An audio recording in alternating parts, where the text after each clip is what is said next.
All right, all right, all right, all right. Shalom, shalom, and shalom, Sister Deborah. Bringing a message this evening. Coming again with a message. And you know what? Believe it or not, my little mind just went totally blank regarding the message itself. I done got lost in my title. And I should have wrote it down, which I do all the time. I do that all the time. But let me get it because I can pull it up because I want to say it more than once.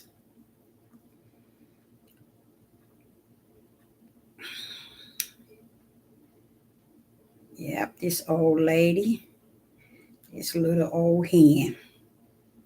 Can we make sense? Can we make things make sense? Let's do that tonight. Let's try to make things make sense. Um, as a young person coming up, I would never have thought that I would find myself as a teacher of the word. I knew that I was something in the body. At that time, I looked at it as just body of Christ. But I did not know uh, that I would be where I'm at today, speaking the word from the Ruach within me. Back then, we used to call it the Holy Spirit or the Holy Ghost. So I knew something was in me. I knew my purpose was in the body of Hamashiach, but I didn't quite know what the purpose was. The Most High gave that to me later on in life. I think I was like in my 30s. He called me with the holy calling as a prophetess. I remember one day I was in the kitchen and I was there from morning to the next morning. I had bought me notebook paper, pencil, pens, highlighters, and I was going from one. Don't get me wrong now. I fixed dinner. I got kids' clothes ready. I got them ready for school, homework. I did everything, but I kept going back to that kitchen, to that King James Bible. My whole idea of writing everything down and mastering it. I was going to master everything. And I woke up that morning, got them ready for school. And after that, I was there to the next morning. I'm serious. Until the Ruach paid me a deep visit. And he asked me, "What are you doing?" I said, "I'm making sure I do study. I make sure I do a study, Father, and I'm writing everything down so I can study it and memorize it so I won't forget it. In case people start coming to me even more often. They had already started coming, but I want to be able to tell them where it's at, Father, and I want to be able to tell them what it says and tell them where they can find it and tell them where it's at." And then you know what he said to me? He said, "Who asked you to do that? That's not your calling. That's not what I told you." That's the only reason why I stopped, because he charged me. Don't do that. What you can do, you can go in and find out, learn, just read what the other prophets and prophetess was doing back in those days. But you go in it and you come out of it. I'm your teacher. Y'all, I heard the voice of Yah within me tell me, I'm going to be your teacher. I'm going to teach you. You don't need to be trying to write everything down and master it. You ain't going to worry about what to say. And that's how my life has been, even when I was way younger. I never had to worry or focus on, make sure I say this, make sure I say. Everywhere I went, I spoke it. Even when I was a teenager, I spoke it. And it stayed and it stood firm. Now, I don't know what the people did with it, but at least I spoke it to the ear. Okay. So the reason why I'm saying that is to say that when you have a purpose in you from Yah, that purpose, if you have not come to some sort of understanding, which He is all understanding with Yah, that purpose in you for His will, and you don't care to go before the throne to find out, or you feel when I'm up in age, or I'm too young, or I'm a male, I'm a female, when I got things to do, oh, I work. That's another one. Or I got a family. You know, all these reasons, they all are okay for individuals who are born of the flesh. All of those reasons are excellent for individuals who are born of the flesh. Today, we're going to make some things make sense. We're going to make some things make sense. Okay? And we're going to be going a little here, a little there, and we're just going to cover chapters and verses, and then we're going to expound or get into it and just dig a little deeper in what is being said. Okay? And I first and foremost would I think I will. I think I would start off with that Romans chapter 6 and verse 14. In the book of Romans chapter 6, verse 14, we're going to try to make it make sense. I don't know if I'm going to be able to, but with the help of the Ruach in me, He would, if it be His will, He would give me the in-depth part of it. Okay, because I know it's something else that is in the midst of it that I just cannot see right now. But I like to start from Romans chapter 6 and verse 14. We're going to make it make sense. Okay. In Romans chapter 6 and verse 14, it says, "For sin shall not have dominion over you." Sin shall not have dominion over you. For ye are put under, no, for ye are, wait, I think I'm gonna have to go there because I kind of messed that up. Let me get it out. Let me get it right quick. Romans chapter 6. Romans chapter 6 and verse 14. Let's go over it again. For sin shall not have dominion over you. For ye are not under the law, but under grace. Now, when I first got onto YouTube about 7 years ago, there was it was so much battle going on. And the battle was all about the law, the commandments, keeping the law, keeping the commandments, the law, the commandments, the law, the commandments.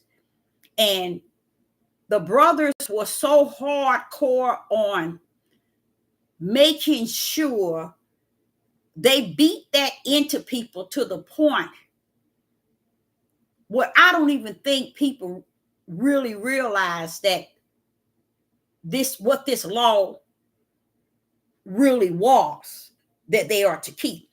Because when they talked about the laws, they began to say, oh, it's this 600 or something like that. And then they were saying, well, you got to keep this law in the Old Testament, but you have to keep this commandment. It was just so many laws, and it was commandments. Just imagine that is their awakening. They never reached the level of awakening to spirit and truth. They never reached the level of awakening to the light that's so bright. It was always awakening to battle people with the law and the commandments. To the point, and y'all, this is really what happened 7 years ago. I got so disappointed with them till I went before the throne. I began to ask them, what is this? What is this law that these men that said that they are Hebrew Israelites, what is this law they talking about, Father? For they use it like a iron claw. I mean, I'm telling y'all might not even understand it, but 7 years ago, the law and the commandments like an iron claw.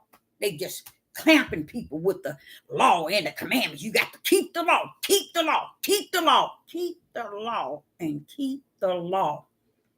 Never understanding that Israel and Judah never kept the law nor the commandments. Even throughout all the route that Yah took them to, allowing them space to be able to be forgiven for their sins and what they did, they still could not keep the law and the commandments. So coming on to YouTube 7 years ago and seeing them conducting themselves in that manner, did y'all know they used to debate each other?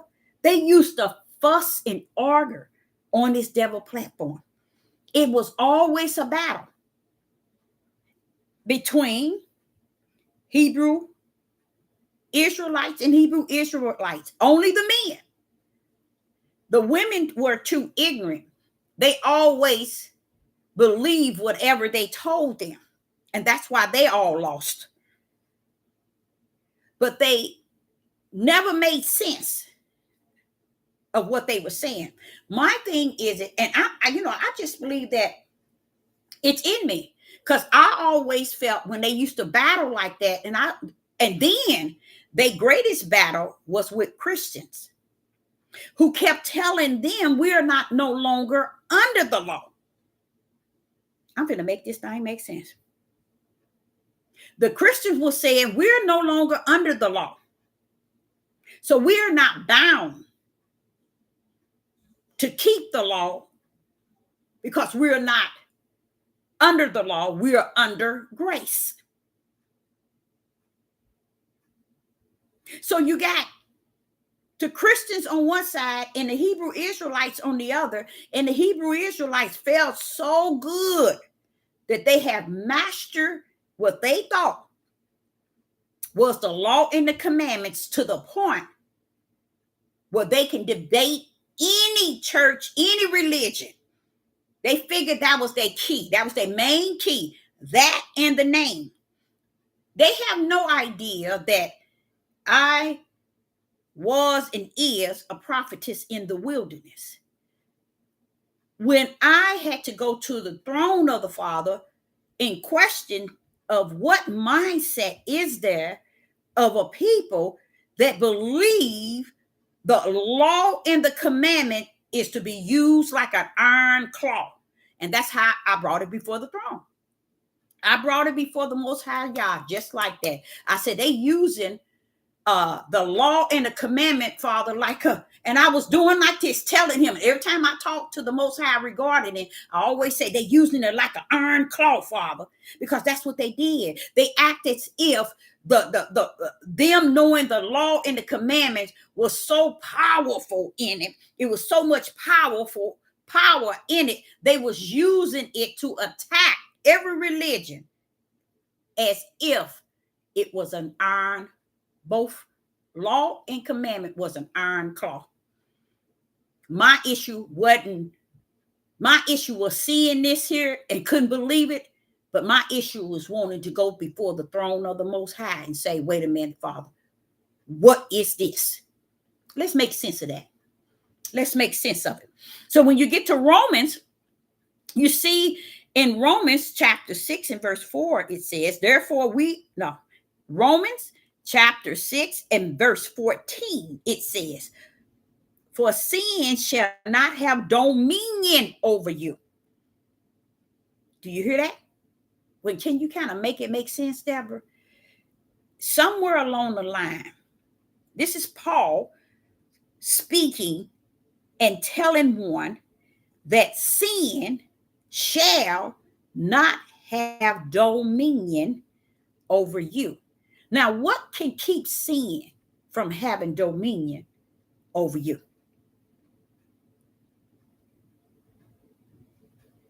What can actually keep sin from having dominion over you? I wonder, did the Hebrew Israelite camps ever precept that verse? It says, for sin shall not have dominion over you, for ye are not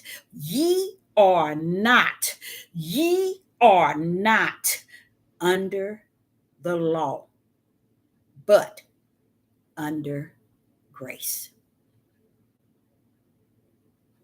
They couldn't deal with that. They couldn't handle that, even to this very day, October 2025.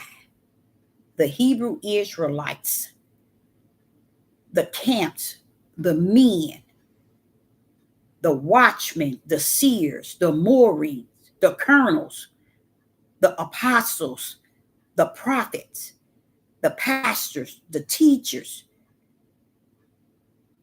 they cannot handle this. But let me kind of make it make sense, okay? We're going to do that tonight. We're going to make things make sense. And here it tells you, in my mind, I'm trying to understand, why is it this precept meant nothing to them? When they always say, let's precept a little here and a little there. They always said, give me a precept, give me a precept. What happened to this precept? The reason why they would not go in this area and pull out this precept, because it's simple and easy spoken. For ye are not under the law, but under grace. They couldn't handle that, because the law and commandments is the beginning and the end of the Hebrew Israelite movement. That's how they were able to conquer and control the mass of individuals that are of Israel and Judah on the four corners. That's how they was able to master it, using the law and the commandments as iron claws. And if you try to get away from the iron claws, it's going to grip you. It's going to hook you. And that's what they have. And that's all they got to go on, is the law and the commandments. But here is a statement right here saying, so when I heard the battle, now here come the battle. The battle was against all the religion, especially Christians. Because Christians would battle with them and say, no, we're no longer under the law, we're under grace. Well, Sister Deborah is here today to tell you, Romans chapter 6 and verse 14 has nothing to do with the neither nor. Neither nor. This is not applied to the Christians nor the Hebrew Israelites. This is applied to individuals that are the righteous seeds of Yah. So while Hebrew Israelite movement is battling with every religion, especially Christians, telling them that they have to keep the law and the commandment, and over here the Christians said we don't have to keep the law because we're no longer under the law. When the Christians don't understand, they're not under anything. So they right. They don't have to keep nothing. Because grace ain't going to keep you either.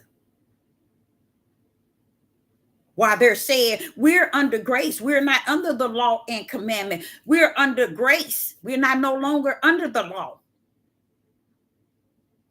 Grace can't do all that for you. Because grace was poured out on every mankind. So grace ain't going to get you out either, baby. Only the righteous seeds of Yah. What do you mean, Deborah? Can you make it make sense? Verse 14 said, the sin shall not have dominion over you. He speaks of the righteous seed of Yah. Those who are the righteous, that are branded with righteous.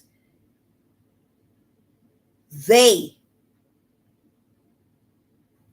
have no sin that has dominion over them. For ye are not under the law, but under grace. How did they get under grace? Through righteousness. See, grace, mercy and grace was poured out on all of us. Okay? But the grace also that this is speaking of is the grace that was poured out on the righteous seed of Yah.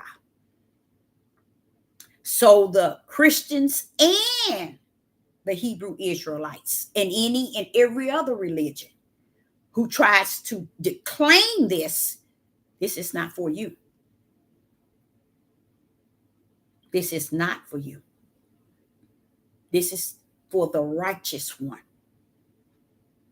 And the righteous one only. And then you get to Romans chapter 7 and verse 6. In Romans chapter 7 and verse 6, it says, but now we are delivered from the law. I wonder why the Hebrew Israelites didn't grip that in their precepts. You got Romans chapter 6 say you're no longer under the law, and the law don't have dominion over you. Sin don't have dominion over you. Then you get to Romans chapter 7 verse 6. But now we are delivered from the law. I wonder why they didn't get that. All these years that they upheld this Hebrew Israelite movement cult in all these groups, what happened that they didn't precept that? Where it's actually say, but now we are delivered from the law, that being dead wherein we were held, that we should serve in the newness of our spirit and not in the oldness of the letter. Meaning what they then wrote down in the old. We're not under that. Okay? What happened to where people upheld Torah? Torah was another one that they was hanging people from. Oh, what did Torah say? What did Torah say? It's in Torah. Look in Torah. We got to go by Torah. We got to. Did you understand? Did they understand? Israel and Judah ain't never abide by the law and commandment. They never abide and upheld anything righteous in Torah. So how is it that we will come to the land of our captivity and we got to uphold Torah when Torah was never upheld? That's why you got your butts here now. Due to disobedience. To what? Torah then and Torah now, because your forefathers never obeyed Torah. Your forefathers never obeyed the law and the commandments that was placed in that area during that time. But now you get in captivity, it's time to obey it, huh? It's time to follow the land now. Not follow the land, follow the law now, huh? Now that you're in captivity. This is all the Hebrew Israelite movement cult has been about. And everybody that's clicked into that and started in it for years and years and claimed it and still naming it, they are lost with a cause and without. We're going to make this thing make sense in the spirit. Okay. So here in Romans chapter 7, verse 6, but now we are delivered from the law, that being dead, wherein we were held, that we should serve in the newness of our spirit. But Father, how can they do that? They can't. These people don't even know they got a spirit. They so hooked on soul. They don't know nothing about their spirit, Father. That shows you they've been a long ways from anything that is spirit and truth. A long ways from what you call light. They've been away. So he says here that we should serve in the newness of spirit, not in the old letter, which is back in Torah and back in the old. So the one thing I will say about the Christians, their battle with the Hebrew Israelite movement was, we're no longer under the law. So y'all talking about we got to keep the law, we got to keep the law, and we didn't have the name, and we didn't have the name. Do y'all understand today, which I know many of you might not, that the name that they are gripping, and everybody didn't grip up until, what are we at? October of 2025? This law and this commandment has never been what it is and what it was yesterday. It was trying to get them under some sort of righteous order, some sort of covenant, and they never met the obligation that Yah put before. And then we stand around as if Yah has not warned us. You where you at because your forefathers who never obeyed the commandments and the laws, nor kept the covenant. But yet, you're trying to master it and producing the seeds of your forefathers and your forefathers. But not realizing you just as lost as they were. But what? Worse. And the Christians telling the Hebrew Israelite movement, what, we're not under the law. You're right. You ain't under nothing. Because if people are not under the understanding of the Ruach HaKodesh, you ain't under nothing but the flesh of your walk, the flesh of your talk. And for the Hebrew Israelite, likewise. But 7 years, I had gotten off this thing so many times because I kept thinking that the Father was going to give the keys to the house of Israel. I mean Judah, and to the house of Israel and to the tribe of Judah. I just knew y'all was going to give them the keys. I waited and I waited and I waited, and they never received the keys, even to the year of 2025 October. They still have not received the keys. The keys unlock the mystery, y'all. And if they don't have Yah's prophets in the midst of them, they don't need number one. They don't need number one. But they don't even have one in the midst of them. That's why they feed the multitude of those that they're training to believe their lies. And they hardcore on the law and the commandments. And we then pulled up 2 verses letting you know you're no longer under the law. Why? Why aren't you under the law? When Christ stepped in you, let me tell you something. That's all power. What law gonna bind that up? They don't get it though. You see? He's letting you know sin don't even have dominion over you. Romans chapter 6, verse 14. For sin shall not have dominion over you. For ye are, I didn't, not under the law, but under grace. And this grace is the grace, this grace here of the righteous. Because the other grace and mercy was poured out on everybody. But what I like about Romans 6 and 14 is so plainly understand what happened that the Hebrew Israelites didn't grip that you're no longer under the law. Then we come here to Romans chapter 7, verse 6. But now we are delivered from the law. How do we get delivered?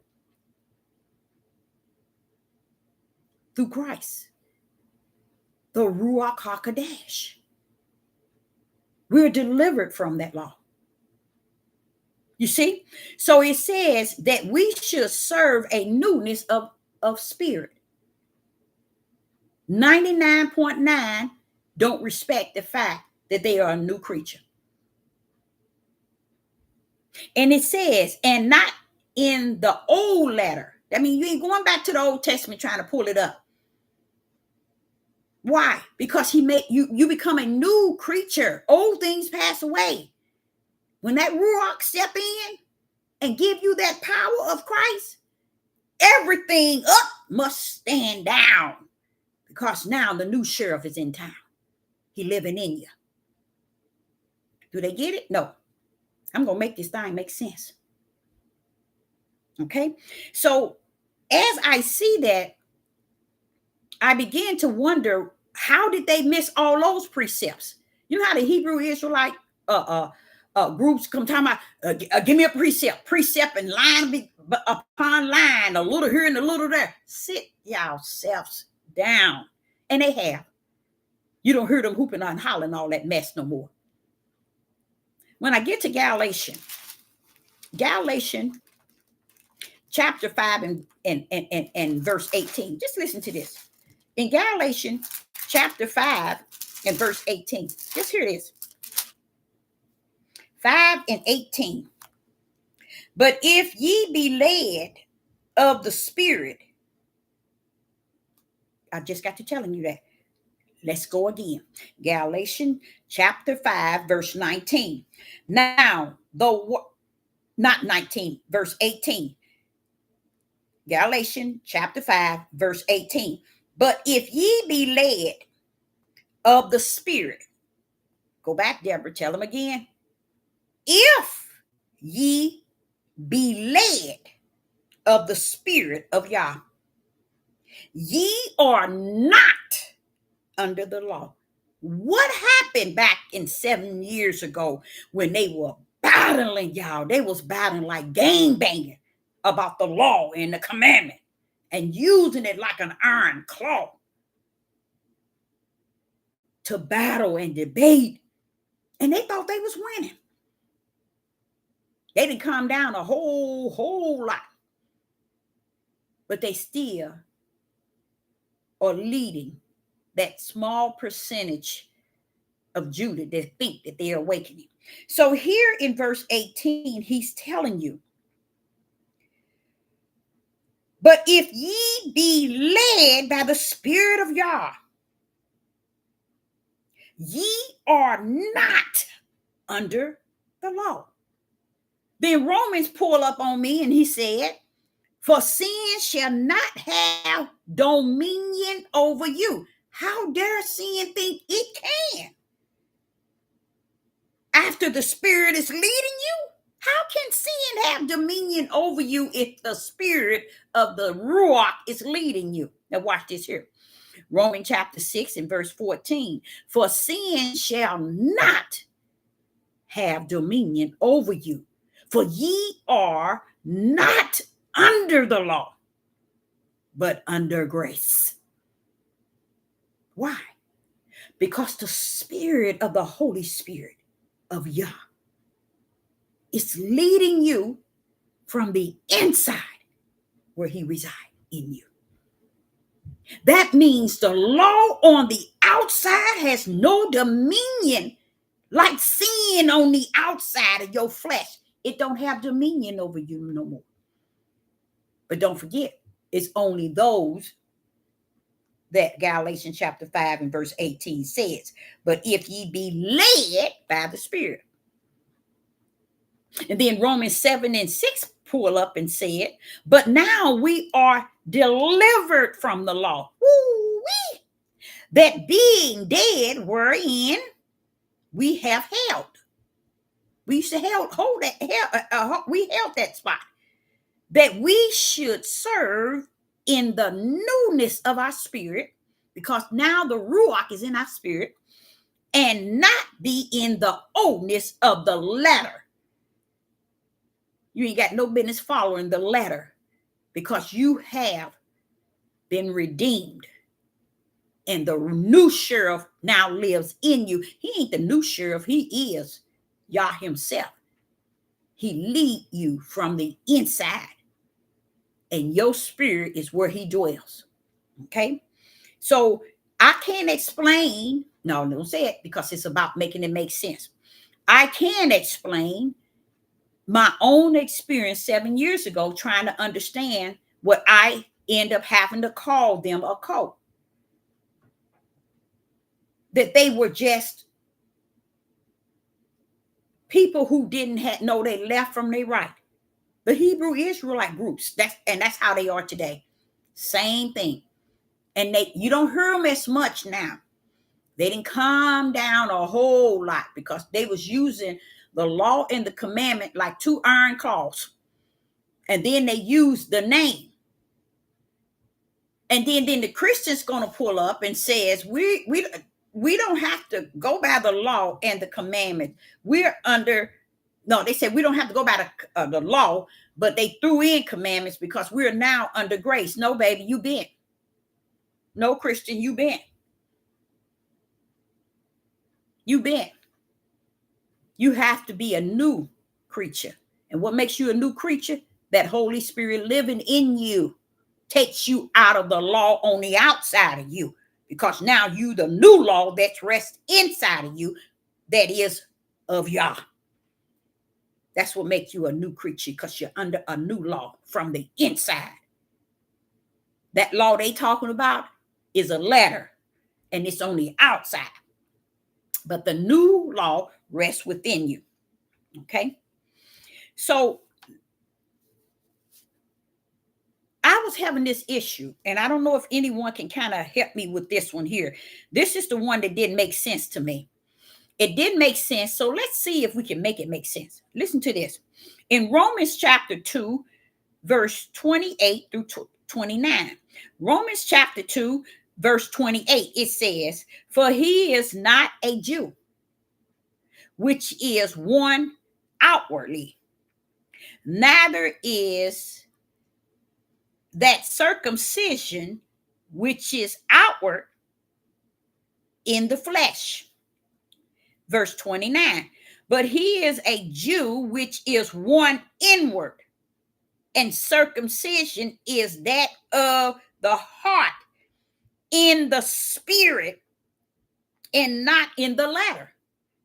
I mean, all them words that everybody keep trying to bring above Yah, whose praise is not of men, but of Yah. Now, this is the issue I was having. I don't know if any of y'all understand or understood that verse. It's talking about the Jews. And it's saying a Jew that's a Jew on the outside is not a Jew. You have to be a Jew from the inside. Okay? Now, as I was beginning to do a little search on that, I fell into this situation of what I've been speaking on as far as darkness overshadowing the light. Jew comes from the form of Judah, Judea. And how can you get Jews out of anything that's not Judah, Judea? How? Judah is a nation of people, melanated people. How did this world have that powerful light in all that darkness? How could that be? That going back to that message I taught y'all the other day. How light is going to come out of darkness. But it bothered me because I said, but Father, how can they whole world make someone a Jew? But you have to be a Jew from the inward man because it's a nation. It's a nationality. So how did you steal an identity that don't match the nation, the culture, the tribe? And all of these billion people, not one could testify to it. Not one preach it and teach it. Even among the Hebrew Israelites, they rather battle the fact, we the people, we the people, we the people. That's all they say. But before they find out that they are you're hollering about you the people. Now, the first thing you need to do, you need to start with who you are, as far as how ugly you are, before you find out who you are. Oh no, you got to go there, baby. When you dealing with Israel and Judah, that's the same issue that I will put before y'all any time of the day. It doesn't make sense, Father. They would never find out who they are, and they have not. October 2025. They still don't know. It's exactly the way I put it before the Father. It's impossible for them to even know. No, it ain't impossible for you, Father. But it's for them to be the type of people they are, it's impossible for them to even know. Because it wouldn't be that you would fight the fact that you in captivity and all these things that's here in this country and what they have done. You will be fighting the fact that, wait a minute, Jew is Judean. I think I'm saying that right. It arrives from Judah, a melanated people.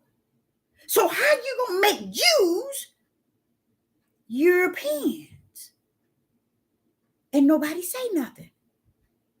See, y'all think this stuff is funny. Why would Sister Deborah say y'all think it's funny? Because you don't have no one expounding, teaching, preaching it.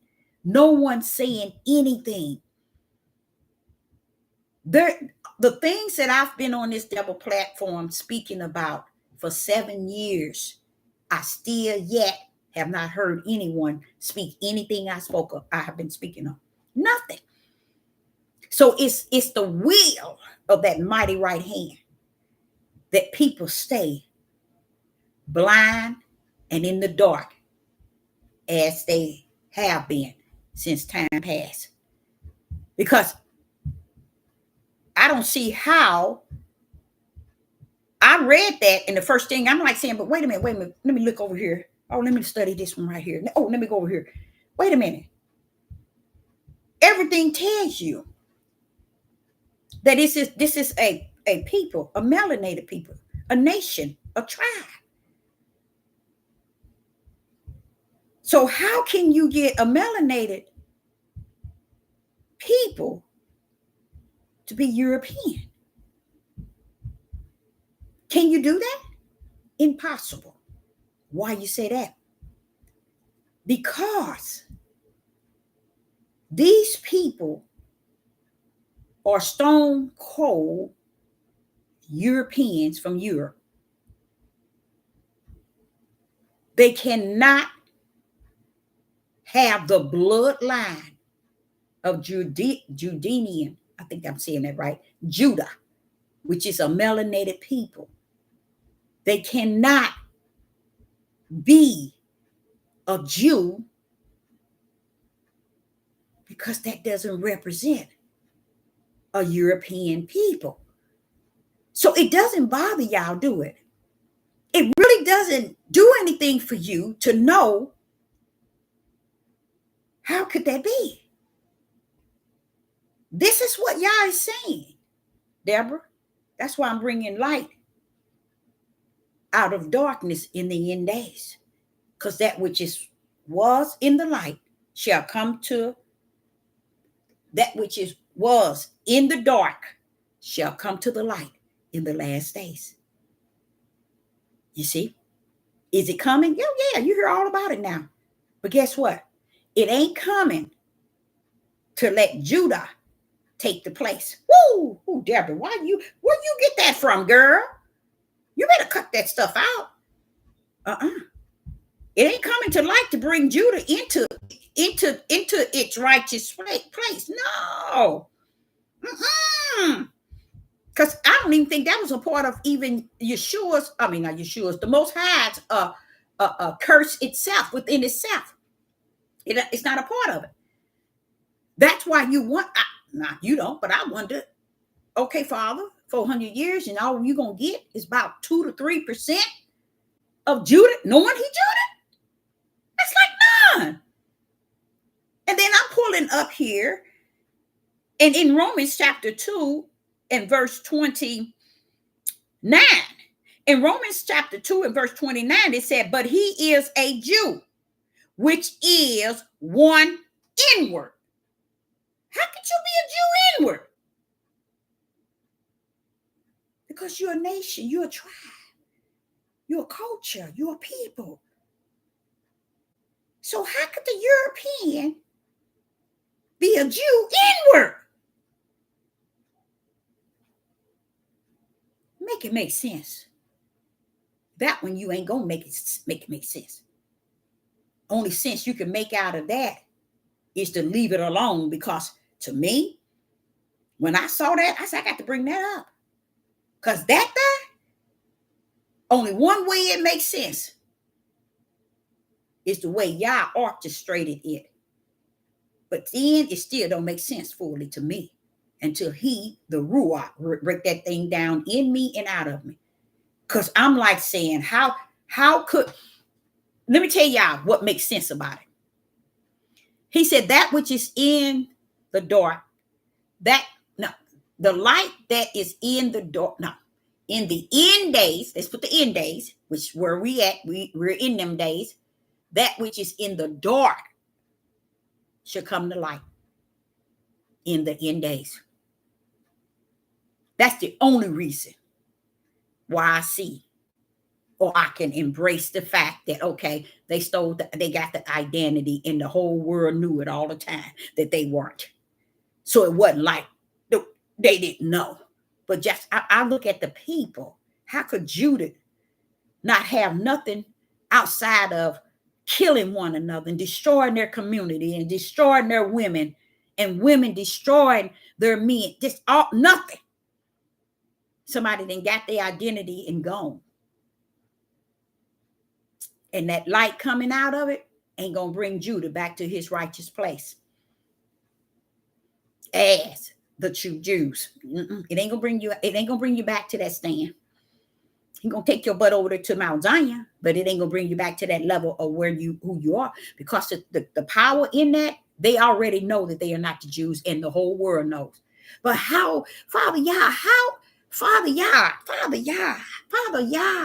how could they know that they ain't the true Jews? And the whole world know that they ain't the true Jews, and the real Jews don't know they're the Jews. Who set that up that bad?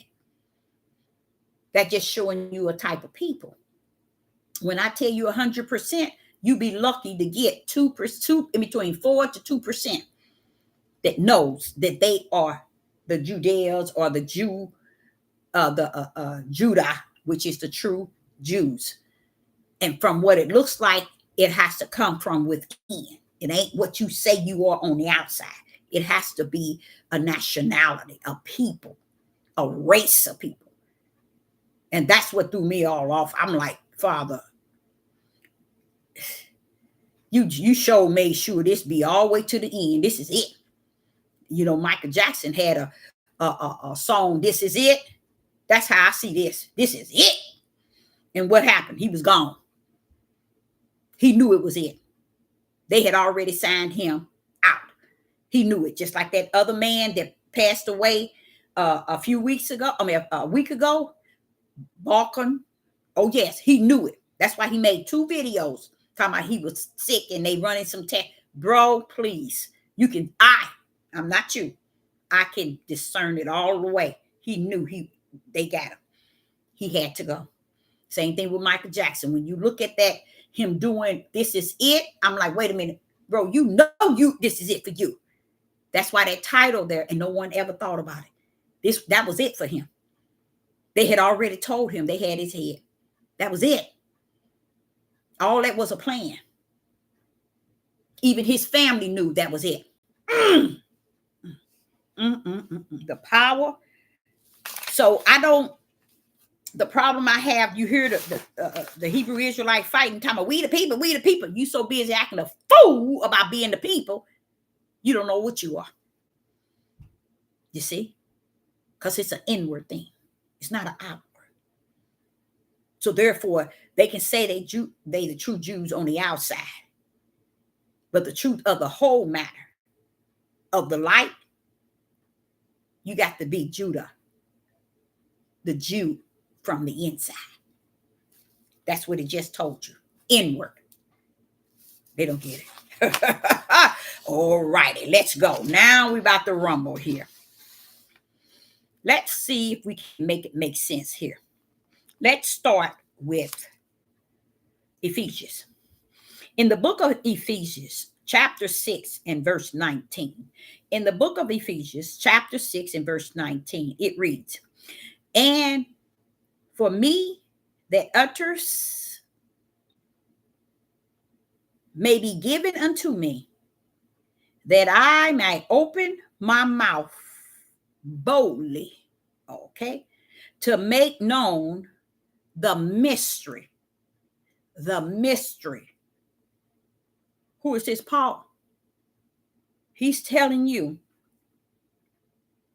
for Ephesians chapter 6 and verse 19, and for me that utterance may be given. You hear that word given? So he's telling you something has to give him unto him, that I may open my mouth boldly. See, a lot of people thinking when you're bold and you're speaking bold and blunt, that's just who you are. No, it ain't, baby. I done prayed and prayed about the way I talk. Y'all said, you what I made you to be. Deborah, you got to land. Be about what I invested in you. That was one of the twos, blunt and bold. So he's here, Paul is saying that I may open my mouth boldly. Now watch this here. To make known, and you would have to be able to speak bold. You have to find yourself in that place of boldness to speak the mystery of the gospel. Now watch this here. What is the mystery? Anybody? What is Paul saying regarding just the word mystery? Wait a minute. What is the mystery that Paul need Yah to give him the words to utter it in the boldness form? The mystery. The mystery first. Just the mystery. The mystery was set up from the flow up, you guys, to be the end word. It's like the light coming out of darkness.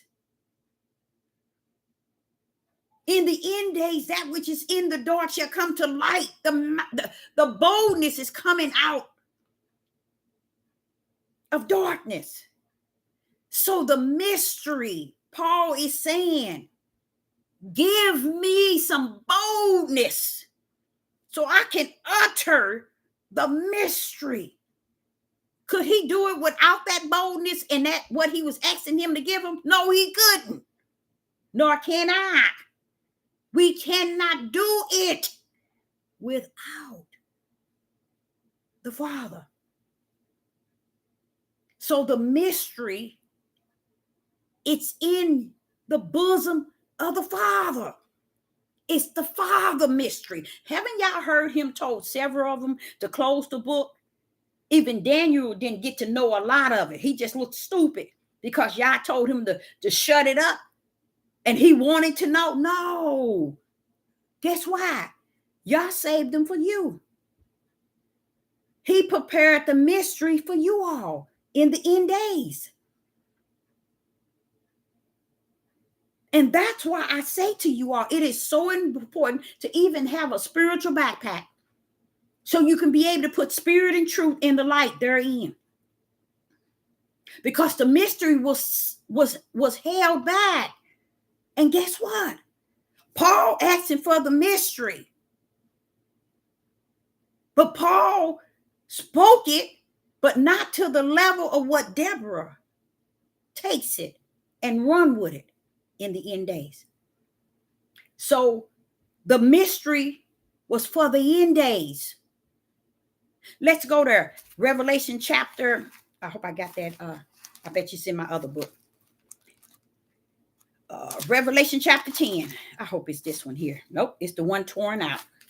Where he says the seventh angel blew the trumpet. You know what he said? The mystery is finished. Yah is finished with the mystery. And the only way you're going to get it out, get the mystery, is in the end days. It was given to the prophets, which he said, the servants, the prophets. And you think he's calling these people knuckleheads out here now? No.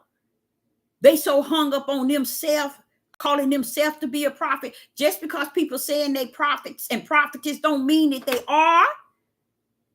They are. They are. Don't get me wrong. They are. They're the one called to walk in the flesh. But the ones called to walk in the spirit, the seventh angel lets you know they're the one that's going to carry the mystery. And I'm bringing it forth before you. Many of you all right here today have no idea the power of that name that everybody battling. Have no idea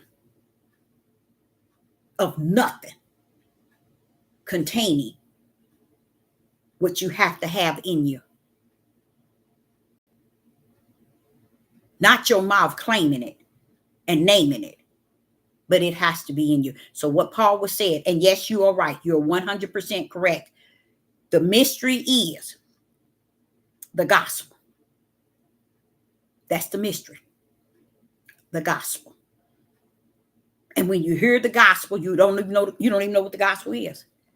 Because not only did Satan deceive you, the world deceived you as well. And they did a good job.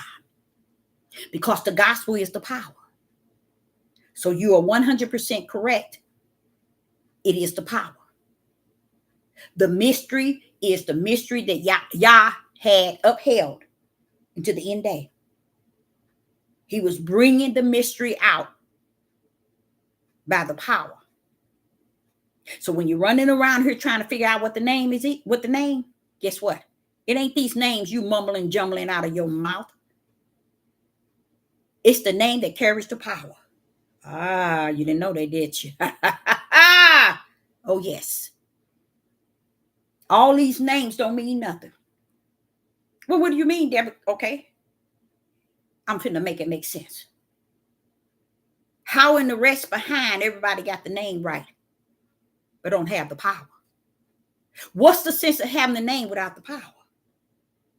With that name, let me see you move mountains. With that name, let me see you wake the dead. With that name, let me see you lay hands on the sick. Go to the hospital, make everybody well. Let me see what you can do with that name that you said you got. That name y'all running y'all mouth with, it is vain and vast. It is worthless if it don't have the power. You see how all these names everybody trying to say, oh, he Yahuwah, Yahshua, Lakua, Akua, all these names. When you finish, if these names don't hold the power, it ain't his name. Y'all just messed up on the floor, believing anything and everything, even to the very end. Are you deceived?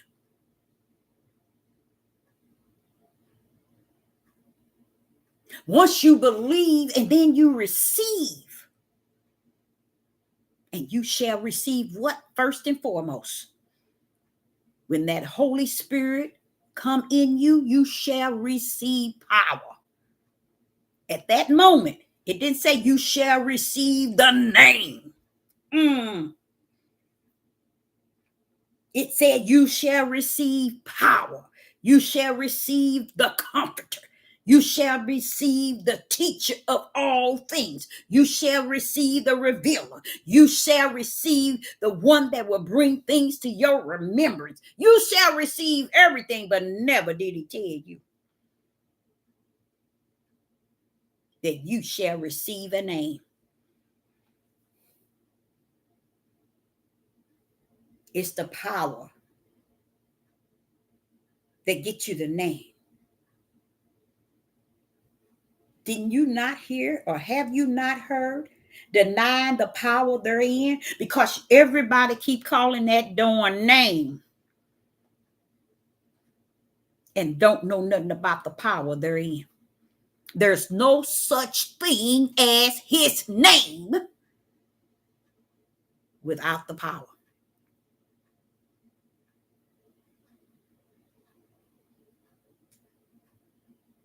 So as you read Ephesians chapter 6, verse 19, it says, and for me, that utterance may be given.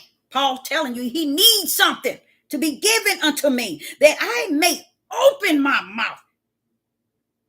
What is Paul talking about? What is Paul asking for?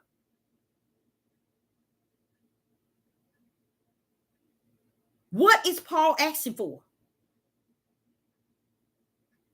Paul said, give me some real strong power, that I may speak in this boldness. Watch what he said. To make known the mystery, Father, of the gospel. Why would gospel have a mystery to it? Why would gospel have a mystery to it? Because the ball was dropped years ago. Thousands and thousands and thousands and thousands of years ago. It ain't got nothing to do with the Roman Catholic, the fake ooze, everybody changing the Bible, smearing it, turning it upside down, adding, taking away, throwing a little Torah in, not Torah, the strolls in there, and just all over the place.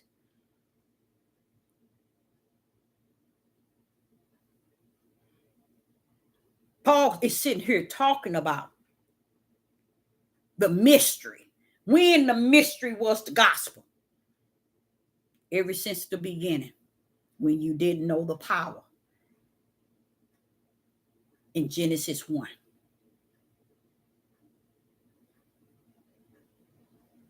The chapter, Genesis 1.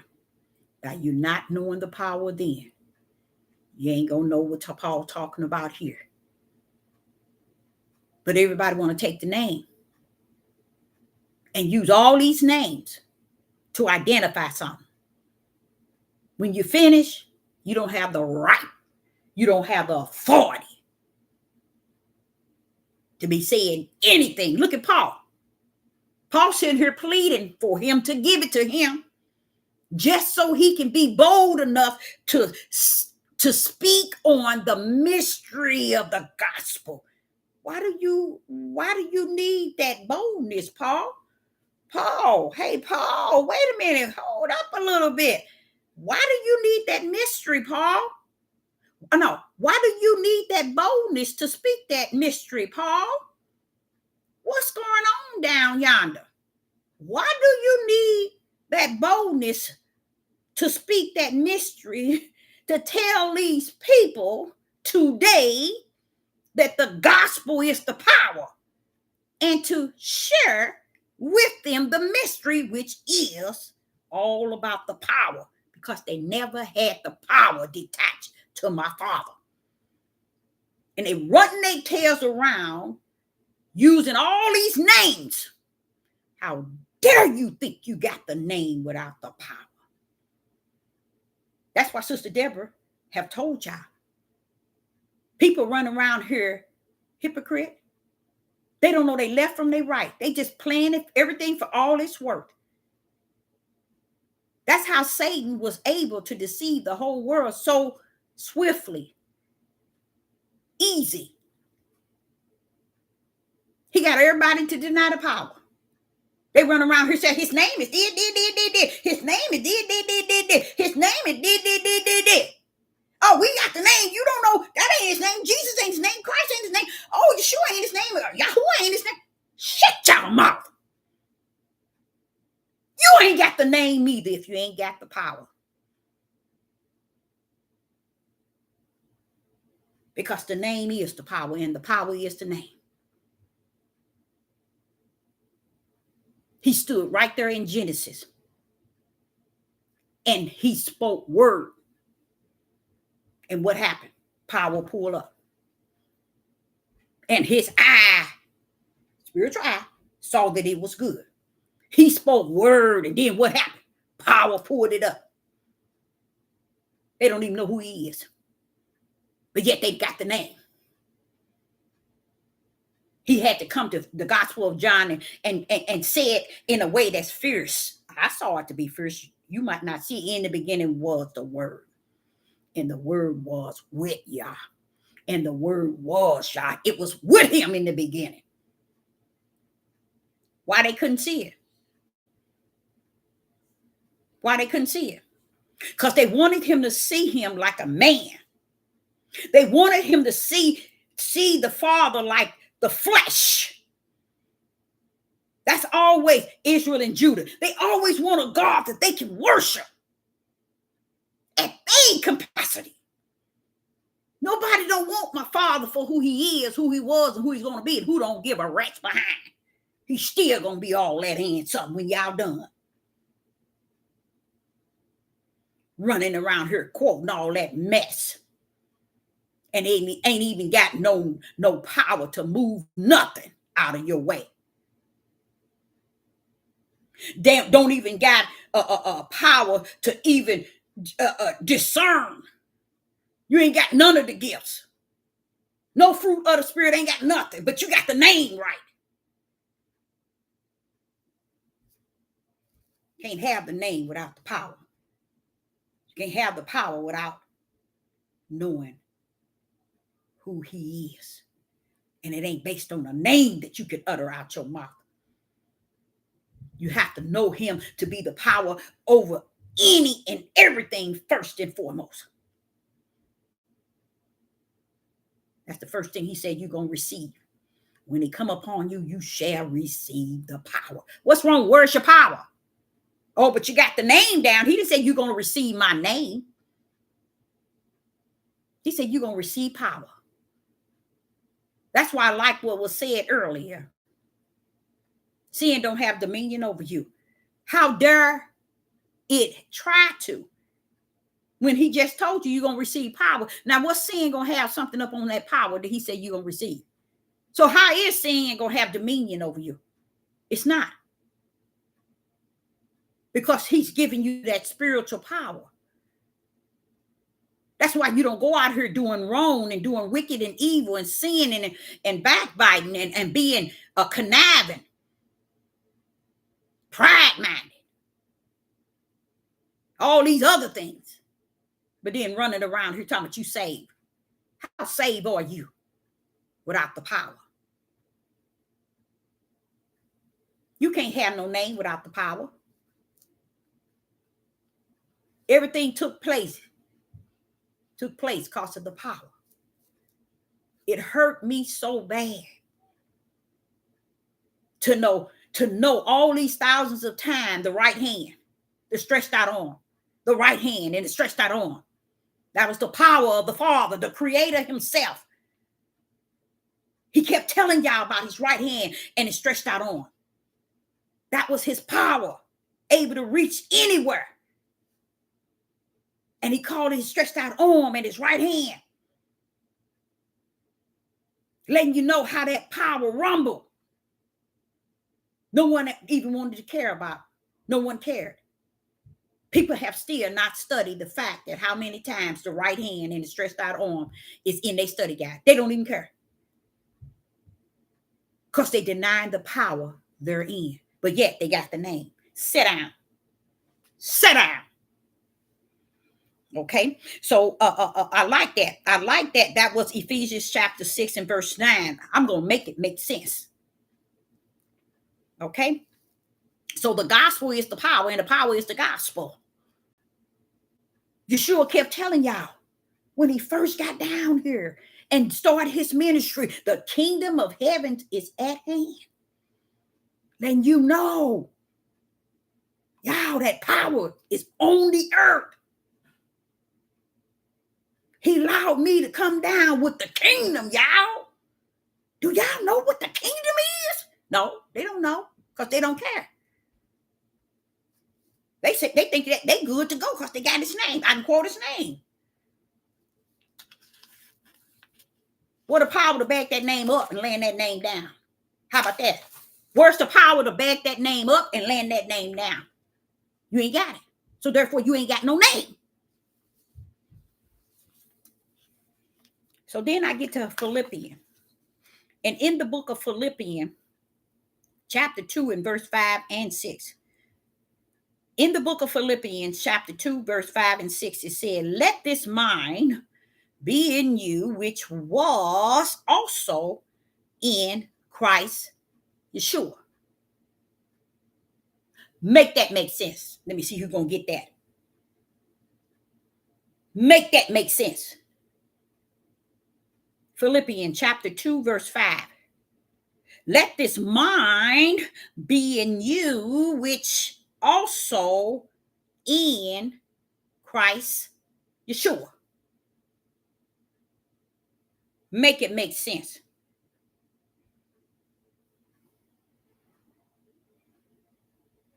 Make it make sense. Anybody.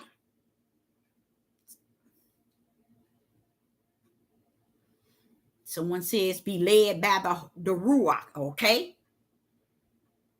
We're going to break it down because we got to break it down as far as we can get it because we're going to make this stuff make sense. It's time to be about what he said. He's bringing that light out of darkness in these end days. Because when that tribulation hit, you ain't going to be looking to bring nothing out of darkness. You're going to be looking for that right hand. You know what that right hand is? You know what that's that power. But how do you know? He even told us he's going to send his hand.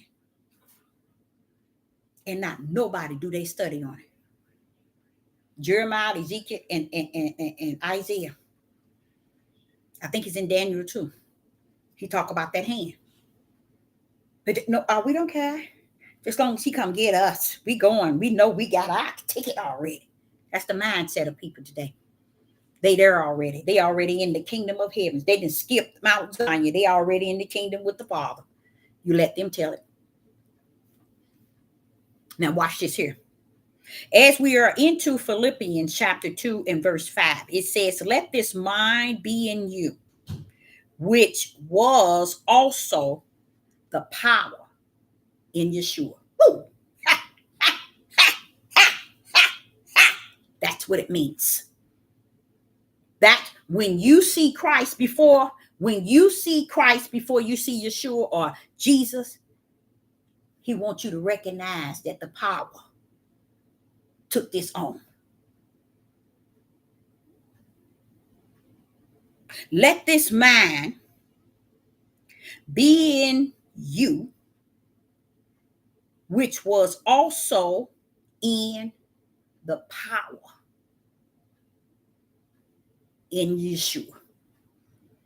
Christ was in Yeshua. That was the part of the Father, the beloved, the only begotten. He came down to be in Yeshua. So he letting you know the power is the only one can do that. The power. When Yah came into the flesh of the Son of Man, he did it by his power.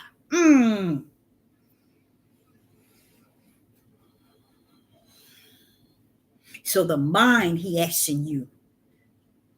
He said here in Philippians chapter 2 and verse 5, let the mind be in you that was in the power in Yeshua. You have to have that power. He said, you shall receive what? Power. Once the Holy Spirit come upon you. So now you have the mind of Christ that was also in Yeshua. That's why he got Christ first. He want to let you recognize the power. Because that's the same thing was in Yeshua that's going to be in you. You see how far people are? You see how far from home people really are? And the thing about it, that I have to endure in long suffering, it ain't coming to bring wisdom and knowledge to people to open up and the crooked get straight and life start making people upright and just and right. No, He's speaking to those who are the spiritual seed that's in the light, that some of them only have a pin needle light. Some of them are just trying to find their way. They know that there's something in them. Because a lot of this stuff they already know. Okay. Now, verse 6. We still in Philippians chapter 2 and verse. Now we're on verse 6. Philippians chapter 2 and verse 6. Who being in the form of Yah, though it not be robbery to be equal with Yah. Now, watch this here. Sister Deborah, make it make sense. When you get to Philippians chapter 2 and you land on verse 6, it actually is speaking of something about verse 5. Can you see it? Can anyone see that? Call it out if you could see it. If you could see that, call it out. Let's go again. Philippians chapter 2, verse 5 through 6. Let this mind be in you, which was also in the power in Yeshua. Okay. Verse 6. Who being in the form of Yah. Who is who? Let me help you out. Who is, verse 6, it says who is that? Who is who? Anybody know? Who is who? Anybody know? Christ. There you go. Very good. That's very good. Very good. That's Christ. So he said, who being in the form of Yah. You see how he's telling you Yah is Christ. Christ is Yah. Though it not robbery to be equal with Yah. Because he is Yah.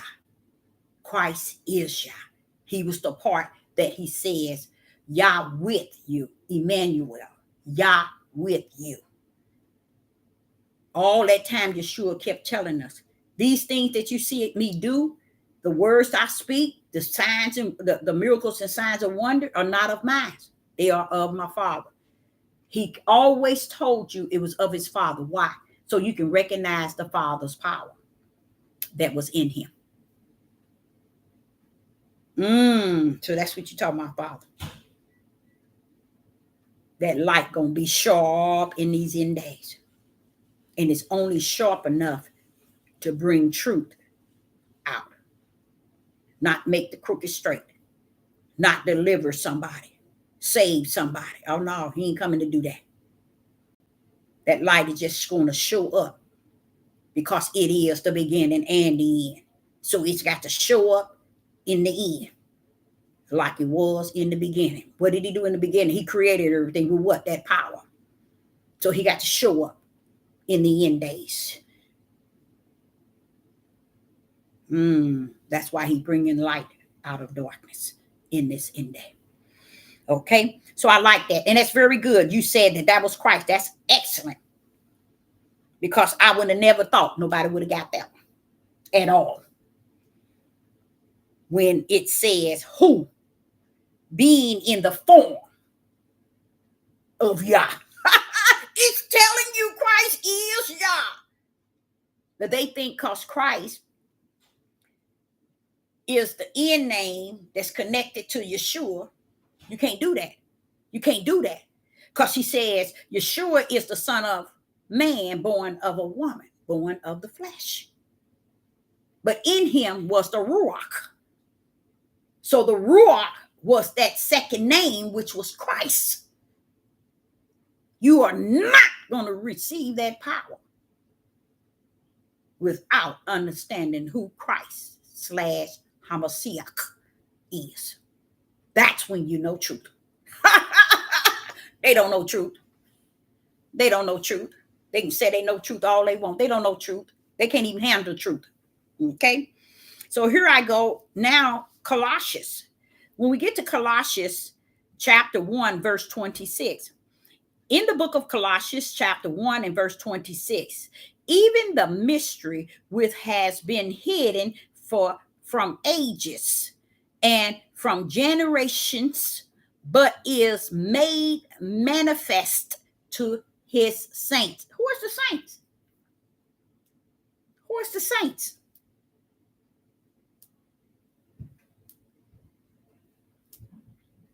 Who is the saints?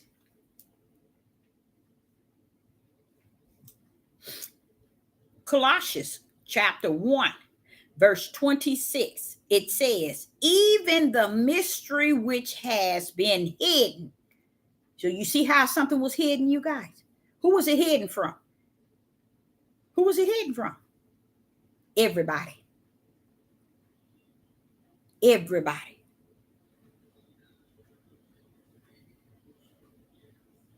Back in Torah, it was hidden. Everybody. Listen to what it says. Even the mystery which has been hidden from ages and from what? Generations, but now is made manifest to his saints. I heard saints is a word they added. So I would say to his spiritual seed. The one that is branded. What has been hidden? What has been hidden, y'all? What would you think in Colossians? Let me go here. In Colossians chapter 1, verse 26, do anybody happen to know what is that has been hidden? Anyone? Let me look in here. Since it's saying, verse 26, even the mystery which has been hidden. Come on now. Let's see what that is. What is hidden?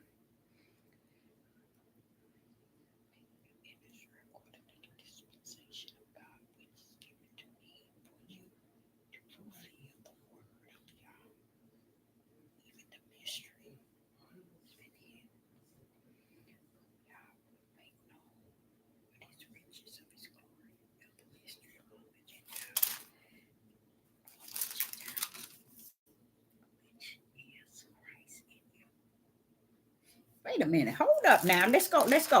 Here we go. Let's go to Colossians chapter 1.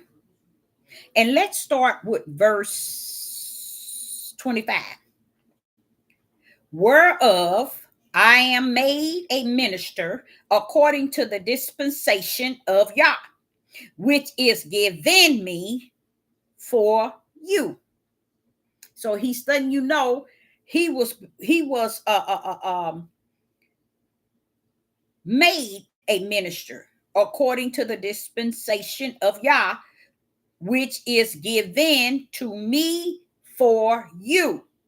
Paul is talking to fulfill the word of Yah. You notice he ain't talking about the Bible, the King James, or the lost books, or even the found books, or all the books. He said the word of Yah. It's a difference in the word of Yah versus the words in this King James book. Okay, now let's go to verse 6.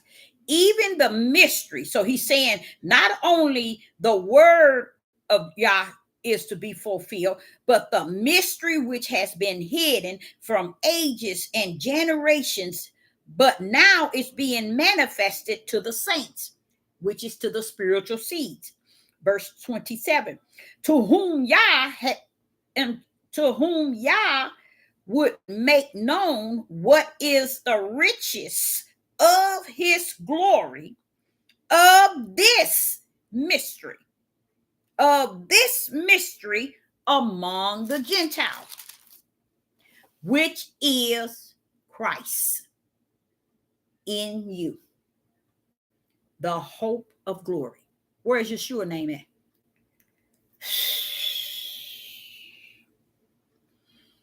So what did that tell you all?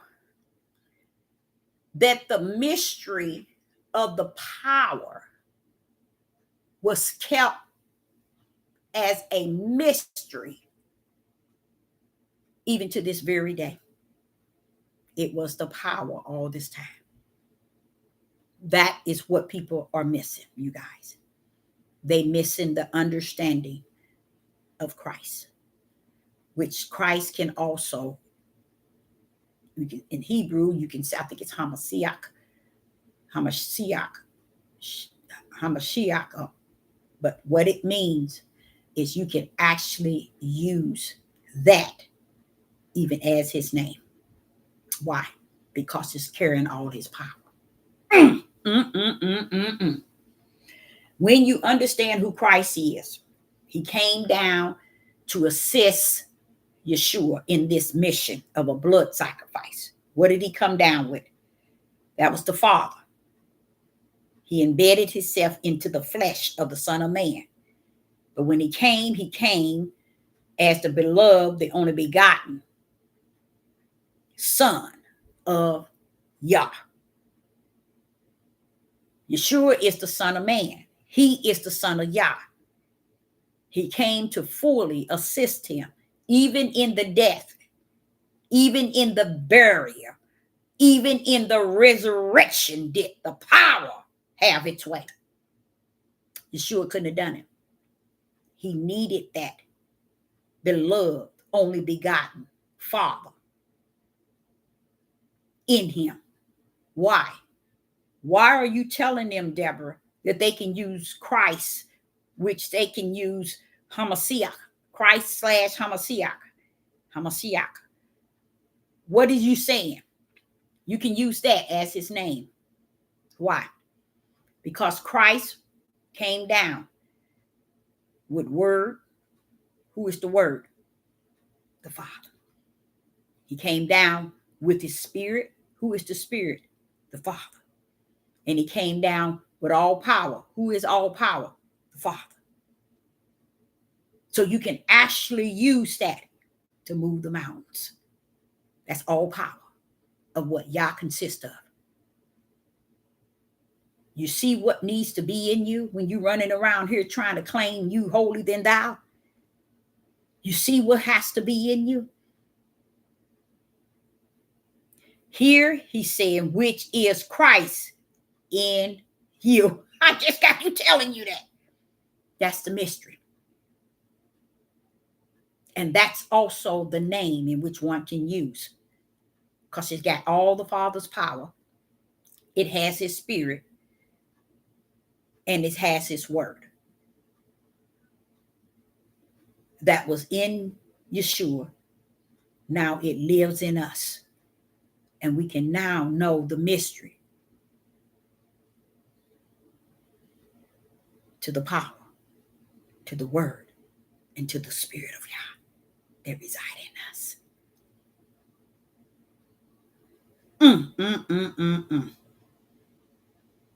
And it says, which is Christ in you, the hope of glory. Praise the mighty Yah, Father Yah. I don't think you can break that down any lower than that. You can't break that down any lower. That can't get no lower. That cannot get any lower. Now, I want to go here to 2 Corinthians chapter 4 and verse 4.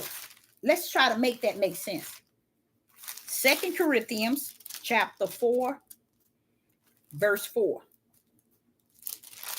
In 2 Corinthians chapter 4, verse 4, it reads, in whom the God of this world has blinded the minds of them which believe not.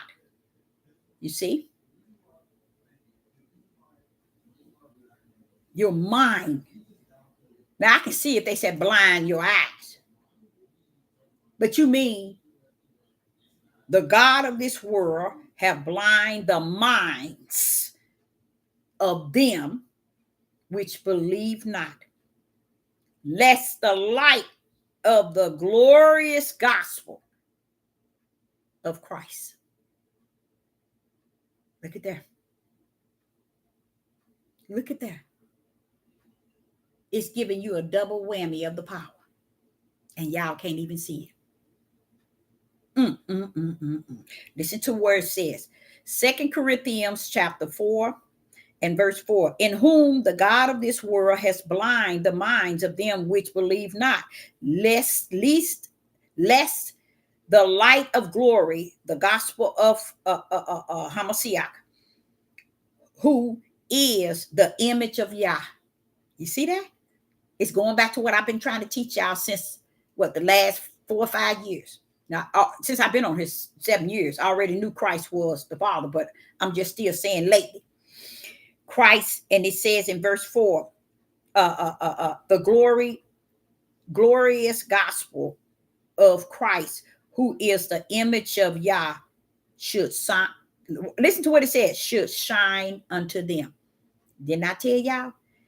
Listen to what it's saying, y'all. What did Sister Deborah teach a few days ago? Yah is bringing the light out of the darkness. Listen to what the light is consist of right here. Watch this here. Verse 4, 2 Corinthians chapter 4 and verse 4. In whom the God of this world hath blinded the minds of them which believe not. Now, with me, I would think it would be blind the eyes. So if it says it's blind the mind, this is the part he was saying, Deborah, you cannot make crooked straight. You can't convince people. Don't put too much emphasis on trying to get them to see it, to understand it, to want it, to desire it. It's not in there. You can continue to speak bold, but I'll give you something else. Go on top of bold, on top of bold, on top of bold on them. Maybe they'll get somewhere and sit down and get off your page. But go bold. Okay, now watch this here. In whom the God of this world has blind the minds, not the eyes. When you say blind, you'll think the eyes. He said the minds of them which believe not, lest the light of glory, the glorious gospel of Hamashiach, who is the image of Yah, watch this here, should shine onto them. That means that power, if it shine onto them, I don't care if you got a pen needle or light, you're going to be coming out of that darkness. You're coming out of that darkness. Because that power, listen to what it says. The glorious gospel of Christ, who is the image of Yah, should shine upon them. So that light is coming out of darkness and it's coming out with something. But I can guarantee you that something is coming out with, it's going to have some sort of light, even if it's a pen needle. You know how I was telling y'all about the pen needle? Pen needle is better than nothing. But he is in the process. And even you all, when you're talking to people, if you're not bringing light out of darkness, sit your tails down. It ain't your purpose. It's not your mission. You are not the servant.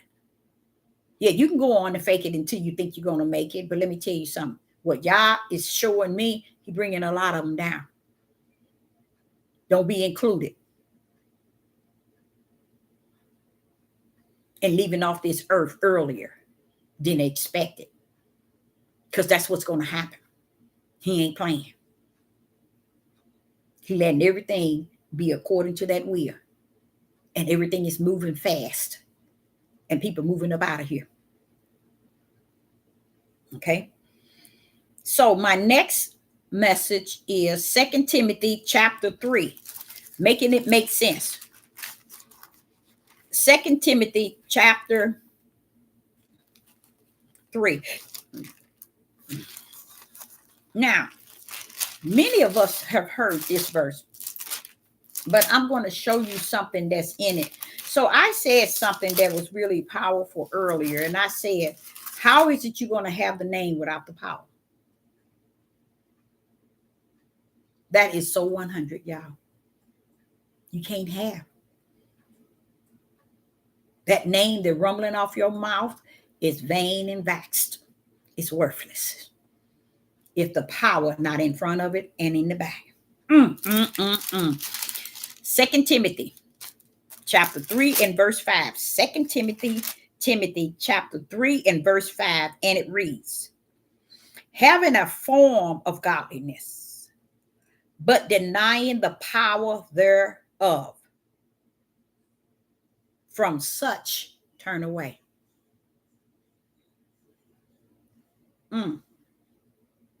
That's where we at today, y'all. Well, what do you mean? This is 2 Timothy chapter 3. Let's go to verse 1. It says, this know also that in the what? Last days, perilous times shall come. You see that?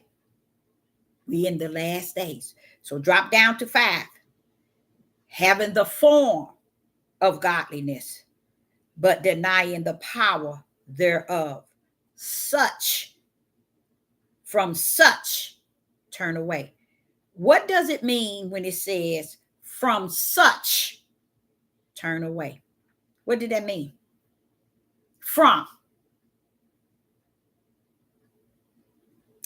such turn away. What does that mean? Having the form of godliness, but denying the power thereof, from such turn away.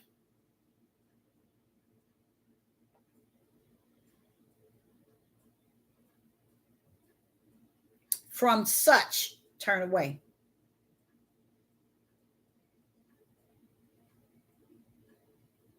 Those that has such the mindset of trying to be a hypocrite. Like I was telling y'all in the last couple of videos, being a hypocrite, it's okay. It's okay for those who are of the flesh. And it's a lot of them. I mean, a whole bunch of them. Okay? It's what people have adopted in their living, is to live a hypocrite life. Right here, he says, having the form of godliness in these end days, these last days, but they deny the power thereof. From such turn away. What is it saying? Turn away and don't follow those who are hypocrites. Okay? What this one is saying is actually that they turn away because they don't have the power. They got the form, but deny the power. And from that, they turn away because they don't have what it takes, you guys. And that's what I've been telling y'all for the last 2 messages. And you all will look at me cockeyed like I'm telling you something wrong. And all I'm trying to tell you is that there is going to be so many people out here living and conducting themselves like hypocrites. They're going to be in your midst. They're going to make you think that they are for you. They're going to portray to have that form. But where you know them is when they don't have that power. You ain't going to have to worry about it because they will turn away because they don't have that power. You get what I'm saying? That's why he said, Deborah, it's time to decrease, not increase. Because they're going to turn away and go their way like they need to, like they should have a long time ago. Because as long as they think that they can have that form of godliness, they're going to be on this page 2424. All up in the corners, looking at it through live. All up in the corners. Looking, listening. Because they feed in that hypocrite mindset. But what are they missing? The power they're in. So since people feel that they have the power of their flesh, it's well with them, it's good enough for them, good, go with it. But one thing I can tell you with that flesh, as I said in the last 2 videos, and this is known facts, many people cannot communicate with anyone. They can communicate with anyone. And I'm going to tell y'all, like I tell everybody in person that I've dealt with. No matter who I appear to be to you, if you can't get along with me, that's just a sign that you ain't never got along with nobody. You ain't never used to having no friends. You's a loner. You see? So it ain't that you come on here and look at me cockeyed when I say certain things. It's just who you are. You were that before you came to this page. And guess what? You're going to be that when you leave. So with that form of godliness, let me tell you something. You ain't going to get far with it. You ain't going to get far with it. You ain't going to get far with it. Especially when I shut down one page and go back to my new page. Good luck. I say that now. So that's a good thing about Timothy, 2 Timothy in chapter 3. That's just a good chapter, period. That's a really good chapter. So I got 2 more, you guys. My last is 1 Thessalonians.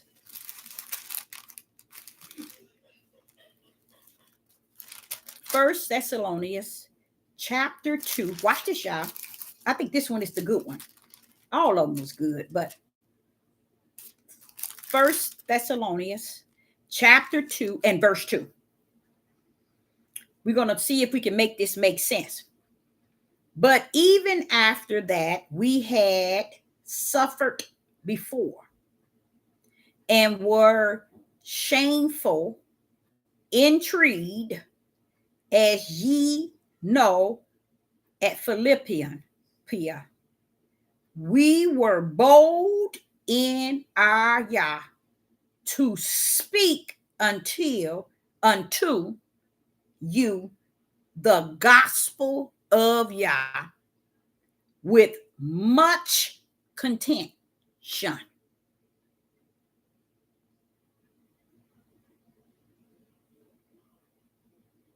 You mean the disciples and those that was with Paul and the other epistle and Paul and the other those that was with him. I want y'all to really hear that. First, can I get somebody to give me the meaning of contention? Because I already have it, but I would like to see that in the life. The word contention, the meaning. Please. And then Sister Deborah will read it again. If I can get someone to put the word contention up in the live. Now, 1 Thessalonians chapter 2 and verse 2. But even after that, we had suffered before. You hear that word suffered? You hear that word? Do y'all hear the word suffered? A lot of y'all think that it's easy just getting on this devil platform and bringing forth spirit and truth and the light. It is easy because of what's so great in us, but it comes as endurance and long suffering. Okay. Can you give me another definition? We're going to use that one, please. Pretty please. Because I got that one too. But I'm just saying if I can. Okay, that's okay. I just use what I got. Now listen to this. Paul and them said, Paul was saying, but even after that, we had suffered before and were shamefully entreated, as ye know. In Philippians, we were bold. I like that. See, that's what I'm saying. See, y'all think that Sister Deborah, the way she be speaking, that's you the problem. Okay? The servants of the Most High Yahweh in this day has to be even bolder than the day of yesterday. Because we're in the end days. It's the worst day. It's the worst time, like no other. So what makes you think y'all ain't gonna have he and speaking bold, not grinning and kicking with everybody? So listen to this. He say, we were bold in our Yah to speak unto you the gospel of Yah. And what is that? The power of Yah. With much contention. Now, what was contention? Contention, strong concordance, brawl, contention, disorder, strife, fight, dispute, disagreement, division. And you look at me like I'm cockeyed, and you the one cockeyed. Paul sitting here telling you they was speaking bold the gospel of Yah unto with much contention. Why is there fighting, disputing, disagreement, division, brawling, disorder, and strife going on? Why? Because they speaking bold. That's what bold do. That's what happens when you speak truth. It's a known fact, you guys. If the flesh is an enemy to the spirit, It does not want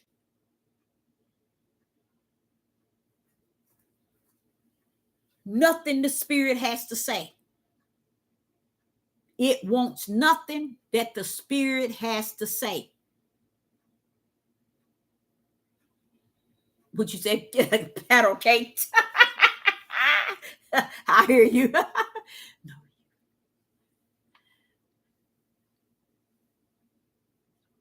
You see? So listen to him. Look at them. Look what they putting up with. All because they doing what? Speaking the power of Yah in a form of bold. And there's contention. See? Sister Deborah, I don't care what. I can bag this thing up and I can land this thing down. Either way. Because I just think about how I can actually say to the Father, I've been on this devil platform 7 years and ain't heard not one person on the whole YouTube teach nothing about the things that I have brought forth through the Ruach on this platform. 7 years, and I cannot say it. They won't. I heard someone teaching that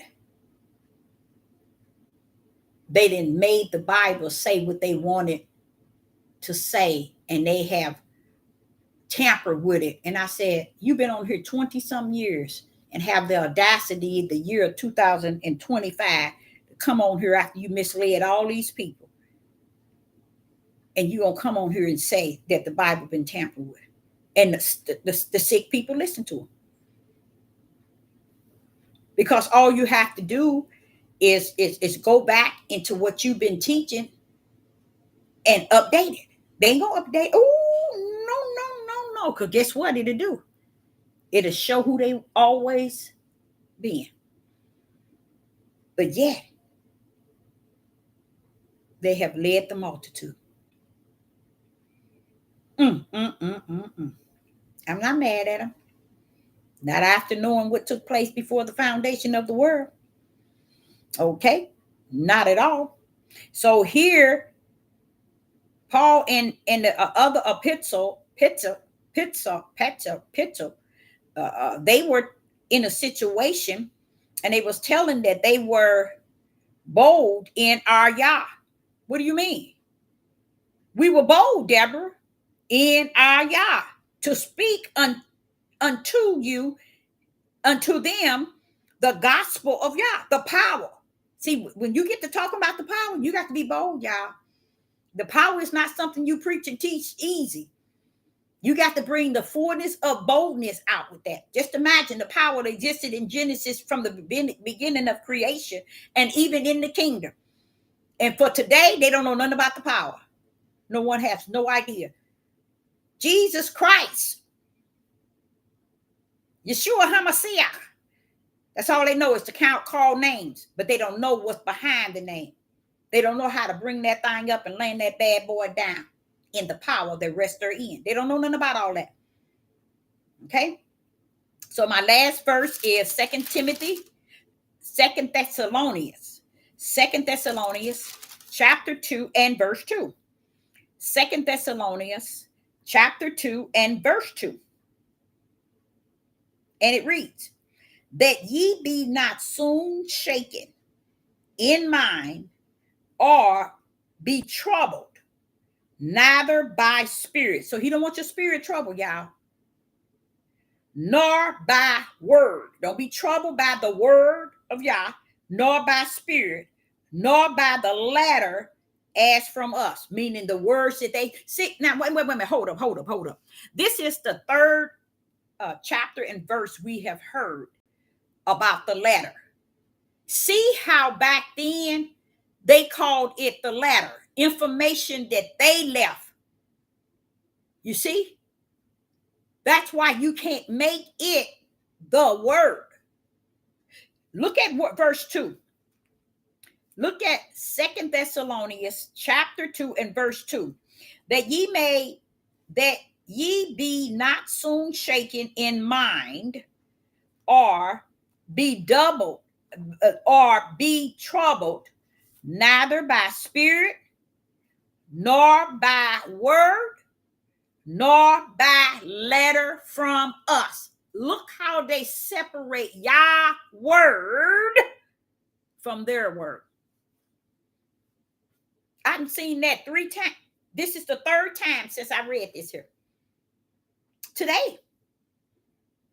Look how Paul separate Yah word with no S, nor by letter as from us. You see? As that the day of the power is at hand. The day of the power is at hand. And do you know what else? Many people are looking for Yeshua, and they have no idea Yeshua's mission is to come back. He's coming back with angels, and they're going to get from the 4 corners, collect everybody. They're going to get those from the 4 corners. Not the Israelites, the goats and the sheep from all the 4 corners. You see? So he can separate which one goes to the lake of fire and which one goes to the kingdom. Yeshua going to do that, the Son of Man. They're so confused with Christ to where Christ is the power. Yeshua is the Son of Man. They so screwed up, they can't see when Christ steps in and give all the support to Yeshua. Yeshua is coming, but everybody thinking Yeshua is it. They deny the power. So here in verse 2, chapter 2 of Thessalonians, 2 Thessalonians chapter 2 and verse 2 says that ye be not soon shaken in mind or troubled. Watch this here. Neither by your spirit, nor by the word. You see that? That's the word of Yah. Now watch this here. Nor by the letter as from us. You see? He separate the word from what they say.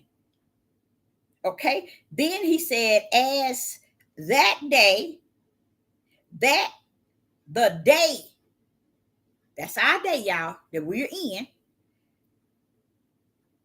of Christ is at hand. Meaning the power is going to be at hand. How did they know all about that? Because they were the spiritual seeds, you guys. That's going back to what I was telling y'all. Everybody is not the spiritual seed. Yah is not going to take the serpent seed and make them the spiritual seed. But the world thinks so. The world feels that's how he's going to be because he's so just. He's still going to be just when he leave your butt in hell. And not in hell, but in the lake of fire. He's going to be so 100 just on top of just when he do that. His judgment is already just and upright and righteous. Everything about the Father is great, is perfect, is excellent. Even his very choice of hell, lake of fire, and eternal kingdom of heaven is perfectly orchestrated by him.